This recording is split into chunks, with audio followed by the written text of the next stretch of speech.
Usuku olungasoze lwalibaleka kwabaningi.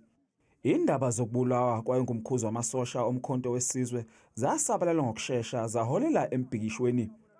Umbulali kaHani ongokudabuka ePoland uJanusz Walus waboshwa emva kwamahora kubulawa uHani. Impikisho yaqhubeka yize eseboshiwe. Emva kwensuku ezine owangumengameli uNelson Mandela wanxusa izwe ukuthi lehlise amaphaphu.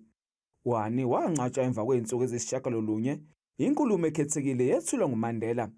Washiya ngemuva umkakhe uDimpho namadodakazi amabili uLindiwe noNamakhwezi. Emva konyaka iNingizimu Afrika yaba nokhetho lokuqala ngaphansi kwentando yabantu olwanqotshwa yi-African National Congress. uWalus nayesebenzisana naye uClive W. Lewis benqatshela ushwele yikhomishana yamaqiniso nokubuyisana i-TRC eyaqokwa ukuphenya ngodlame lwezombusazwe. uWalus waboshwa cishe iminyaka engamashumi nemizamo yakhe yoshwele ilokhu ichithwa. NgoLwezi ka-2022 inhloko yamajaji uRaymond Zondo yathola ukuthi izinqumo zongamniki ushwele zazingenabo ubulungiswa. Wakhipha umyalelo ukuthi isigwebo asiqedele ngaphandle. I-SACP yabe isinxusa uhulumeni ukuthi enze uphenyo ngokubulawa kukaHani. Njengoba sekuphela iminyaka engamashumi amathathu abulawa, akacaci ukuthi uhulumeni uyavuma na ukwenza uphenyo.